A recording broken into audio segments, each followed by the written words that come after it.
ನಮ್ಮ national security adviser Ajit Doval ಗೊತ್ತಿರ್ಬೋದು ತಂದು ನಮ್ಮ ಇಂಡಿಯಾದ ಜೇಮ್ಸ್ ಬಾಂಡ್ ಅವರು ಒಂದು ಭಾಷಣ ಮಾಡ್ತಾರೆ.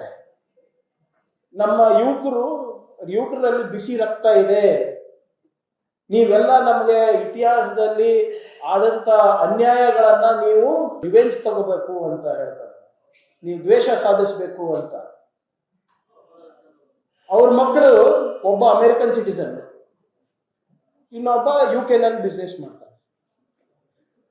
ಯಾರ್ಯಾರು ಇವತ್ತು ಕೇಸರಿ ಶಾಲ್ ಹಾಕೊಂಡು ನಮ್ಮ BJP ನಾಯಕರು ಎಲ್ಲರೂ ಮಾತನಾಡ್ತಾರಲ್ಲ, ಟೇಬಲ್ ಕುಟ್ಟಿ ತಟ್ಟಿ ಧರ್ಮದ ಬಗ್ಗೆ, ಅವ್ರ ಮಕ್ಕಳು ಎಷ್ಟು ಜನ ಗೌಮೂತ್ರ ಕುಡಿತಾರೆ ಬೆಳಿಗ್ಗೆ ಎದ್ದು? ಅವ್ರು ಯಾರು ಗೌಶಾಲೆಗೆ ಹೋಗ್ತಾರೆ? ಅವ್ರು ಯಾರು ಧರ್ಮದ ರಕ್ಷಣೆಗೆ ಶಾಲ್ ಹಾಕೊಂಡು ತ್ರಿಶೂಲ ಇಟ್ಕೊಂಡು ಕತ್ತಿ ಇಟ್ಕೊಂಡು ಬೀದಿಗಿಳಿತಾರೆ? ಎಲ್ಲರೂ ಕೂಡ ಒಳ್ಳೊಳ್ಳೆ ಫಾರಿನ್ ಅಲ್ಲಿ ಓದ್ತಾ ಇದ್ದಾರೆ, ಒಳ್ಳೆ ಬಿಸ್ನೆಸ್ ಮಾಡ್ತಾ ಇದ್ದಾರೆ, ನವೋದ್ಯಮಗಳ ಪ್ರಾರಂಭ ಮಾಡಿದ್ದಾರೆ, ಇಂಡಸ್ಟ್ರಿಯಲಿಸ್ಟ್ ಆಗಿದ್ದಾರೆ. ಧರ್ಮ ರಕ್ಷಣೆ ಗೋ ರಕ್ಷಣೆ ಎಲ್ಲಾನು ಕೂಡ ಯಾರಿಗೆ ಬಿಟ್ಟಿರೋದು? ಬಡವ್ರ ಮಕ್ಕಳಿಗೆ. ನೀವು ನೋಡಿ, ನಿಮ್ಮ ಇದರಲ್ಲಿ ಈ ಕರಾವಳಿ ರಕ್ತ ಕಣ್ಣೀರಿನಲ್ಲಿ ನೀವು ಕಣ್ಣ ಎಸೆದ್ರೆ ಯಾವ್ಯಾವ ಸಮಾಜದ ಜನರಿದ್ದಾರೆ ಅಂತ ಗೊತ್ತಾಗ್ತದೆ. ಯಾವ ಲೀಡರ್ ಮಕ್ಕಳು ಇದ್ರಲ್ಲಿಲ್ಲ.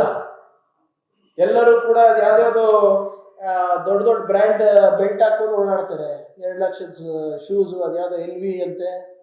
ನೀವು ನಾನು ಹೇಳ್ತಾ ಇದ್ದೀನಿ ಅಂತ ನಂಬಕ್ ಹೋಗ್ಬೇಡಿ, ಎಲ್ಲಾರ್ದು ಲಿಸ್ಟ್ ತಗೊಳ್ಳಿ ನೀವು. ಖರ್ಗೆ ಅವ್ರ ಮಕ್ಕಳು ಏನ್ ಮಾಡ್ತಾ ಇದ್ದಾರೆ, ಯಡಿಯೂರಪ್ಪ ಅವ್ರ ಮಕ್ಕಳು ಏನ್ ಮಾಡ್ತಾ ಇದ್ದಾರೆ, ಅಶೋಕ್ ಅವ್ರ ಮಗ ಏನ್ ಮಾಡ್ತಾ ಇದ್ದಾರೆ, ಪ್ರಿಯಾಂಕ್ ಖರ್ಗೆ ಮಗ ಏನ್ ಮಾಡ್ತಾ ಇದ್ದಾರೆ, ಎಲ್ಲಾರ್ದು ತಗೊಳ್ಳಿ ಲಿಸ್ಟ್.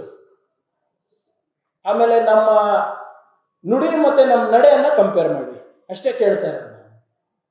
ನಾನು ಬಹಳ ಕ್ಲಿಯರ್ ಆಗಿದ್ದೀನಿ. ನನ್ನ ಮಕ್ಕಳಿಗೆ ನಾನೇನು ಬಯಸ್ತೀನೋ ಅದೇ ನಾನು ನಿಮ್ಮ ಮಕ್ಕಳಿಗೂ ಬಯಸೋದು.